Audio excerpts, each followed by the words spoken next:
വീഡിയോയിലേക്ക് സ്വാഗതം. ആരെങ്കിലും എൻ്റെ ചാനൽ പുതുതായിട്ട് കാണുന്നുണ്ടെങ്കിൽ വീഡിയോസൊക്കെ ഒന്ന് സമയം കിട്ടുമ്പോൾ ഒന്ന് കണ്ടു നോക്കുക. ഇഷ്ടമാവുകയാണെങ്കിൽ മാത്രം ഒന്ന് ചാനൽ സബ്സ്ക്രൈബ് ചെയ്ത് സപ്പോർട്ട് ചെയ്യുക. അതേപോലെ തന്നെ തൊട്ടടുത്തുള്ള ബെല്ലൈക്കൺ കൂടെ പ്രസ് ചെയ്ത് ഓൾ എന്ന ഓപ്ഷൻ എനേബിൾ ചെയ്ത് വെക്കാൻ മറക്കരുത് കേട്ടോ. അപ്പോൾ നമുക്ക് ഇന്നത്തെ വീഡിയോയിലേക്ക് പോകാം. ഇന്ന് ഞാൻ പതിവ് പോലെ തന്നെ കുറച്ച് ടിപ്സൊക്കെ കളക്ട് ചെയ്തുകൊണ്ടാണ് വന്നത്. ഇത് ചിലപ്പോൾ നിങ്ങൾക്ക് അറിയുന്നതായിരിക്കും, ചിലത് നിങ്ങൾക്ക് അറിയാത്തതായിരിക്കും. എന്തായാലും വീഡിയോ ഒന്ന് സ്കിപ്പ് ചെയ്യാതെ കണ്ടു നോക്കുക. ഇഷ്ടമാവുകയാണെങ്കിൽ ഒന്ന് ലൈക്കും കൂടെ ചെയ്യുക കേട്ടോ. അതേപോലെ തന്നെ നിങ്ങൾക്ക് അറിയുന്ന ടിപ്സൊക്കെ ഞാൻ പറയുന്നുണ്ടെങ്കിൽ അതൊന്ന് പറയാം. പിന്നെ പുതിയ പുതിയ ടിപ്സൊക്കെ ആർക്കെങ്കിലും അറിയെങ്കിൽ അതൊന്ന് കമൻറ്റ് ബോക്സിൽ പറയാം കേട്ടോ. അപ്പം നമുക്ക് വീഡിയോയിലേക്ക് പോവാം. ആദ്യത്തെ ടിപ്പ് എന്ന് പറയുന്നത് ഇതേപോലത്തെ നമ്മൾ വേണ്ടാണ്ടൊക്കെ ഇട്ടിട്ട് മിനറൽ വാട്ടറൊക്കെ വാങ്ങുമ്പോൾ ഇങ്ങനത്തെ കുപ്പി കിട്ടത്തില്ലേ, അതിൻ്റെ കുപ്പീൻ്റെ ഒക്കെ മൂടിയൊക്കെ ഉണ്ടെങ്കിൽ ഒന്ന് എടുത്ത് വയ്ക്കുക. കുപ്പി നമ്മൾ എന്തായാലും കളയുമല്ലോ, അപ്പോൾ അതിൻ്റെ ഒരു മൂടി ഉണ്ടെങ്കിൽ എടുത്ത് വയ്ക്കുക. അതിന് മൂടിനെ കൊണ്ടിട്ടുള്ള ഒരു അടിപൊളി ടിപ്പാട്ടോ ഞാൻ പറയാൻ പോകുന്നത്. അപ്പം അതേപോലെ ഞാൻ 4-5 മൂടി എടുത്തിട്ടുണ്ട്. 4 മൂടി മതി കേട്ടോ നമുക്ക് ആവശ്യമായിട്ട്. പിന്നെ വേണ്ടത് ഒരു ഡബിൾ ടേപ്പാണ്. എന്നിട്ട് ഒരു 4 കഷ്ണം ഡബിൾ ടേപ്പ് ഒന്ന് കട്ട് ചെയ്തെടുത്തിട്ട് ഈ ഒരു മൂടീൻ്റെ മുകളിലേക്ക് ഒന്ന് ഒട്ടിച്ച് വെച്ച് കൊടുക്കണം കേട്ടോ. അതേപോലെ ഞാൻ 4 മൂടിയാണ് എടുത്തിട്ടുള്ളത്.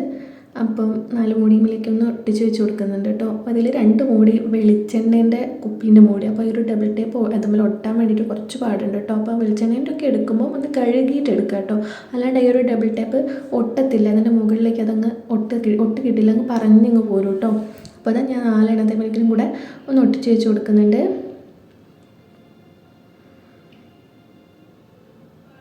ഈ ഒരു മൂടി വെച്ചിട്ട് വേറെയും കുറേ ടിപ്പ് ഉണ്ട് കേട്ടോ. അപ്പോൾ ഇങ്ങനത്തെ കുപ്പി കളയുമ്പോൾ അതിൻ്റെ മൂടി ഒന്ന് എടുത്ത് വയ്ക്കുക കേട്ടോ. അപ്പോൾ കുപ്പി നമുക്ക് ഒരുപാട് ഉപയോഗിക്കാം. സ്പ്രേ ബോട്ടിലൊക്കെ ആയിട്ട് ഇങ്ങനത്തെ കുപ്പിയൊക്കെ നമുക്ക് ഉപയോഗിക്കാം കേട്ടോ.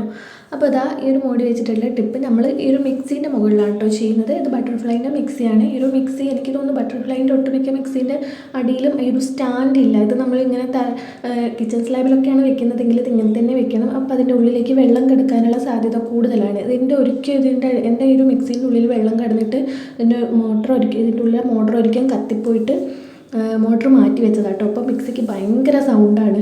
അപ്പോൾ അതിന് മോട്ടർ മാറ്റി ഇതിൻ്റെ ഒറിജിനൽ മാറ്റി വേറെ ഇട്ടത് കൊണ്ടാവാം ഭയങ്കര സൗണ്ടാണ് മിക്സിക്ക്. അപ്പം ഈ ഒരു സ്റ്റാൻഡ് ഇല്ലാത്ത കാരണമാണ് ഇതിൻ്റെ അടിയിലേക്ക് വെള്ളം പോകുന്നത്. അങ്ങനെയുള്ള സമയത്ത് നമുക്ക് ഇതേപോലത്തെ കുപ്പീൻ്റെ മുകളിൽ ഇങ്ങനത്തെ സ്റ്റിക്കർ ഒട്ടിച്ചിട്ട് ഇതേപോലെ ഒന്ന് സെറ്റ് ചെയ്ത് വയ്ക്കാം. അതിനുശേഷം മിക്സി നമുക്ക് ഏത് ഭാഗത്തേക്ക് വേണമെങ്കിലും എളുപ്പത്തിൽ നീക്കാനും പറ്റും. അതേപോലെ തന്നെ ഇതിൻ്റെ അടിയിലേക്ക് പെട്ടെന്നൊന്നും വെള്ളം അങ്ങനെ കയറില്ല. ഈ ഒരു മോട്ടറിൻ്റെ ഉള്ളിലേക്കൊന്നും വെള്ളം അങ്ങനെ ആവില്ല. നമ്മൾ തറയിൽ തന്നെ വെക്കുമ്പോൾ പെട്ടെന്ന് തന്നെ വെള്ളം ഇതിൻ്റെ ഉള്ളിലേക്ക് ആവാനുള്ള സാധ്യത കൂടുതലാണ്. അപ്പോൾ ഇങ്ങനെയാകുമ്പോൾ വെള്ളം അതിൻ്റെ ഉള്ളിലേക്ക് കയറില്ല. അതേപോലെ തന്നെ മിക്സീൻ്റെ ഈ ഒരു വയറില്ലേ, അതെപ്പോഴും നമ്മുടെ ഉപയോഗം കഴിഞ്ഞിട്ട് പ്ലഗ് നിങ്ങൾ വലിച്ച് വെക്കണം. അതുകൂടാതെ ഇത് ഇങ്ങനെ റൗണ്ടായിട്ട് ചുറ്റിയിട്ട് അതിൻ്റെ മുകളിൽ എന്തെങ്കിലും ഒരു ക്ലിപ്പ് വെച്ചിട്ട് ഇതേപോലെ വെക്കുകയാണെങ്കിൽ അത് എപ്പോഴും സ്ട്രെയിറ്റ് ആയിട്ട് തന്നെ കിടക്കും. ഇല്ലെങ്കിൽ അത് ഒടുങ്ങിയൊക്കെ കിടക്കുമ്പം അത് പെട്ടെന്ന് തന്നെ പൊട്ടിപ്പോകാനുള്ള സാധ്യത കൂടുതലാണ് കേട്ടോ. എല്ലാവർക്കും ഈ ഒരു ടിപ്പ് ഇഷ്ടമായിട്ടുണ്ടെങ്കിൽ ഒന്ന് ലൈക്ക് ചെയ്യണേ. അപ്പം അടുത്തൊരു ടിപ്പ് എന്ന് പറയുന്നത് ഇതേപോലത്തെ ക്യൂടെക്സ് നമ്മളെല്ലാവരും ഉപയോഗിക്കുന്നതായിരിക്കുമല്ലോ. അപ്പോൾ ഈ ഒരു ക്യൂടെക്സ് കൊണ്ട് നമുക്ക് നമ്മളെ കത്തീൻ്റെ മൂർച്ച കൂട്ടാം കേട്ടോ. നമ്മൾ കത്തി പുറത്തൊക്കെ കൊടുത്ത് മൂർച്ച കൂട്ടാനൊക്കെ പെട്ടെന്ന് നമ്മൾ തിരക്കുള്ള സമയങ്ങളൊന്നും പറ്റിയിട്ടില്ല എങ്കിൽ ഇതേപോലെ ക്യൂടെക്സ് എടുക്കുക. എന്നിട്ട് ജസ്റ്റ് അതിൻ്റെ പുറകു ഭാഗം കൊണ്ട് കത്തീൻ്റെ മുകളിൽ നന്നായിട്ടൊന്ന് ഉരസി കൊടുക്കുക കേട്ടോ. നല്ലപോലെ മൂർച്ച, ഒരു സ്റ്റീലിൻ്റെ കത്തിയൊക്കെ ഉണ്ടാവില്ലേ, അതിന് പെട്ടെന്ന് തന്നെ നമ്മൾ വാങ്ങിയൊരു 2-3 ആഴ്ചയൊക്കെ ഉപയോഗിക്കുമ്പോഴേക്ക് ഈ ഒരു സ്റ്റീലിൻ്റെ കത്തീൻ്റെ മൂർച്ച വളരെ പെട്ടെന്ന് തന്നെ പോകും. ഇത് വാങ്ങിയിട്ട് ഏകദേശം 2-3 ആഴ്ച ആയിട്ടുള്ളൂ. അപ്പോഴേക്കും അതിൻ്റെ മൂർച്ച പോയിട്ടുണ്ട്, ഉള്ളി പോലും കട്ട് ചെയ്യാൻ പറ്റുന്നില്ല. അപ്പം ഇങ്ങനെ ജസ്റ്റ് ഇങ്ങനെ ഞങ്ങൾ ചെയ്യുകയാണെങ്കിൽ ഒരു ദിവസം നല്ല മൂർച്ചയുണ്ടാവും. പിറ്റേ ദിവസവും നമ്മൾ ഇതേപോലെ തന്നെ ചെയ്ത് കൊടുത്താൽ മതി കേട്ടോ. ഒരു ദിവസത്തേക്കൊക്കെയാണ് ഇതിൻ്റെ മൂർച്ച കിട്ടുന്നുള്ളൂ. അപ്പോൾ ഈ ഒരു ക്യൂടെക്സിൻ്റെ ബാക്ക് ഭാഗം കൊണ്ടിട്ട് നല്ലപോലെ ഒന്ന് ഉരസി കൊടുത്താൽ മതി കേട്ടോ. നല്ല രീതിക്ക് തന്നെ മൂർച്ച കൂടി വരും കേട്ടോ. അടുത്തൊരു ടിപ്പ് എന്ന് പറയുന്നത് ഇതെൻ്റെ കോട്ടേഴ്സിലെ സിങ്കാണ്. ഈ സിങ്കിൻ്റെ കളർ കണ്ട് എല്ലാവരും വിചാരിക്കുന്നുണ്ട് കേട്ടോ. ഇത് ഞാൻ കഴുകായിട്ടൊന്നുമല്ല. നമ്മൾ ക്വാർട്ടേഴ്സ് എന്ന് പറയുമ്പോൾ ഒരുപാട് പേര് മാറി മാറി നിൽക്കുന്നതാണല്ലോ. അപ്പോൾ ഞങ്ങൾ വന്ന സമയത്ത് ഇത് ഭയങ്കരമായിട്ട് കറുത്ത് അഴുകി കിടന്നിട്ടുണ്ടായിരുന്നു. അപ്പം രാത്രി ഉറങ്ങാൻ പോകുന്ന സമയത്ത് ഏട്ടൻ ഇതിലേക്ക് ഹാർപ്പിക്ക് ഡയറക്റ്റായിട്ട് ഒഴിച്ചിട്ട് പിറ്റേ ദിവസം ഞങ്ങൾ നോക്കുമ്പോൾ, രാത്രി ഒഴിച്ചതാണ്, പിറ്റേ ദിവസം നോക്കുമ്പോൾ ഫുള്ള് കറുത്ത് പോയിട്ടുണ്ട്. ഈ ഒരു സിങ്ക് നന്ന പോലെ കറുത്ത് പോവുകയും ഒരു തുരുമ്പൊക്കെ വന്ന പോലെ ആയിപ്പോയിട്ടുണ്ടായിരുന്നു. പിന്നെ എല്ലാം കൂടി ഞാൻ സ്ക്രബ്ബർ ഉപയോഗിച്ച് ഉരച്ചാണ് ഈ ഒരു രീതിയിലേക്ക് ആയി കിട്ടിയത്. അപ്പോൾ എല്ലാവരും ഒരു കാര്യം ശ്രദ്ധിക്കുക, നമ്മുടെ ഹാർപ്പിക്ക് നമ്മളെ ഇതിൻ്റെ മുകളിലേക്കോ അല്ലെങ്കിൽ സിങ്കിലേക്കൊന്നും ഡയറക്റ്റായിട്ട് ഒഴിക്കാൻ പാടില്ല കേട്ടോ. അപ്പം ഇതിൽ നമ്മൾ ഇതേപോലെ നമ്മൾ തേച്ചിട്ട് തീരാറായ സോപ്പൊക്കെ ഉണ്ടാവില്ലേ, അങ്ങനത്തെ സോപ്പ് ഉണ്ടെങ്കിൽ ഇതേപോലെ ഒന്ന് സിങ്കിലേക്ക് വെച്ച് കൊടുക്കുകയാണെങ്കിൽ അതിൻ്റെ ഉള്ളിൽ നിന്ന് വരുന്ന ഈ ഒരു ബാഡ് സ്മെല്ലൊക്കെ നല്ല രീതിക്ക് തന്നെ പോയി കിട്ടും കേട്ടോ. അടുക്കളയിൽ മൊത്തം നല്ലൊരു സ്മെല്ലുണ്ടാവും. അടുത്തൊരു ടിപ്പ് എന്ന് പറയുന്നത് ഇതേപോലത്തെ സേഫ്റ്റി പിന്ന് നമ്മൾ സ്ത്രീകൾ എപ്പോഴും ഉപയോഗിക്കുന്ന ഒന്നാണല്ലോ, നമുക്ക് എപ്പോഴും ആവശ്യമായിട്ടുള്ള ഒന്നാണല്ലോ ഈ ഒരു സേഫ്റ്റി പിന്ന്. അപ്പോൾ ഇത് നമ്മൾ കട്ടിയുള്ള പ്ലീറ്റ്സൊക്കെ, കട്ടിയുള്ള സാരിക്കൊക്കെ പ്ലീറ്റ്സൊക്കെ ഇട്ടിട്ട് കുത്തുന്നേരം ഇതിങ്ങനെ കുത്താൻ പറ്റില്ല, അത് ആഴ്ന്ന് കിട്ടില്ല. അതേപോലെ തന്നെ ജീൻസിൻ്റെ അങ്ങനത്തെ ഒരു മെറ്റീരിയലിനൊക്കെ ഈ ഒരു പിന്നെ ചിലപ്പോൾ ആഴ്ന്ന് കിട്ടില്ല.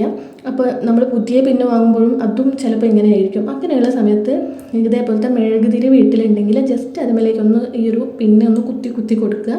അപ്പോൾ അതിൻ്റെ അറ്റം നല്ല പോലെ കൂർത്ത് കിട്ടും. അത് നല്ല പോലെ നമുക്ക് എത്ര കട്ടിയുള്ള ഡ്രസ്സിലേക്കാണെങ്കിലും കുത്താൻ പറ്റും. അതേപോലെ ഈ ഒരു മെഴുകുതിരി ഇല്ല എങ്കിൽ സോപ്പ് ഉണ്ടാവില്ല, ഈ ഒരു സോപ്പിലേക്കും ഇതേപോലെ പിന്നെ ചെയ്യുവാണെങ്കിൽ പിന്നിൻ്റെ ഷാർപ്നെസ്സൊക്കെ നല്ല രീതിക്ക് കൂടും കേട്ടോ. അടുത്തൊരു ടിപ്പ് എന്ന് പറയുന്നത് നമ്മുടെ വീട്ടിൽ മഴക്കാലമായാലും അതേപോലെ തന്നെ നല്ല തണുപ്പുള്ള സമയമൊക്കെ ആയാലും നമുക്ക് അത്യാവശ്യമായിട്ട് വേണ്ടുന്ന സോക്സ്, അതേപോലെ കുട്ടികളൊക്കെ സ്കൂളിൽ പോകുന്ന കുട്ടികളായാലും ഓഫീസിലൊക്കെ പോകുന്നവരൊക്കെ ഉണ്ടെങ്കിൽ സോക്സ് അത്യാവശ്യമാണല്ലോ. ഈ ഒരു സോക്സ് പെട്ടെന്ന് ഉണങ്ങി, സോക്സ് നല്ല ചെറിയ ചെറിയ തുണികളൊക്കെ നമുക്ക് ആവശ്യമുള്ളത് ഉണങ്ങി കിട്ടിയിട്ടില്ല എങ്കിൽ ഈ ഒരു ടിപ്പ് നിങ്ങൾക്ക് ഉപയോഗിക്കാം കേട്ടോ. അപ്പം അതിനായിട്ട് വേണ്ടത് കുറച്ച് സോക്സ് ആണെങ്കിൽ ഇതേപോലെ കുറച്ച് പേപ്പറിൻ്റെ കഷ്ണം എടുത്തിട്ട് ഈ ഒരു സോക്സിൻ്റെ ഉള്ളിലേക്കായിട്ടൊന്ന് ഇട്ട് കൊടുക്കണം കേട്ടോ.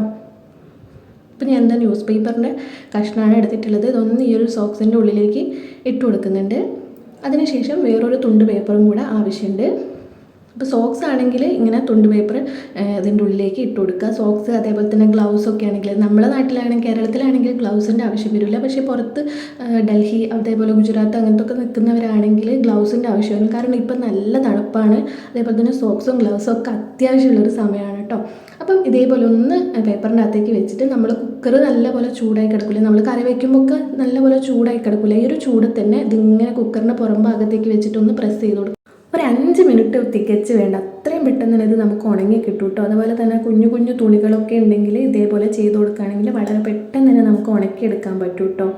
വെയിലൊന്നും ഇല്ലാത്ത സമയത്തും അത്യാവശ്യമായിട്ട് നമുക്ക് വേണ്ട സംഭവങ്ങളൊക്കെ ഇതേപോലെ നമുക്ക് ഉണക്കിയെടുക്കാൻ പറ്റും കേട്ടോ. അപ്പോൾ ഈ ഒരു സോക്സ് ചെറിയൊരു നനവായിരുന്നു കേട്ടോ ഉള്ളത്, അപ്പോൾ അത് നല്ലപോലെ ഉണങ്ങി കിട്ടിയിട്ടുണ്ട്. അപ്പോൾ ഈ ഒരു ടിപ്സ് എല്ലാവർക്കും ഇഷ്ടമായിട്ടുണ്ടെങ്കിൽ എല്ലാവർക്കും ഒന്ന് ഷെയർ ചെയ്ത് കൊടുക്കുക. വീഡിയോ ഇഷ്ടമായിട്ടുണ്ടെങ്കിൽ ഒന്ന് ലൈക്ക് ചെയ്യാനും കൂടെ മറക്കരുത് കേട്ടോ. പുതിയൊരു വീഡിയോ ആയിട്ട് വരുന്നവരെ താങ്ക് യു.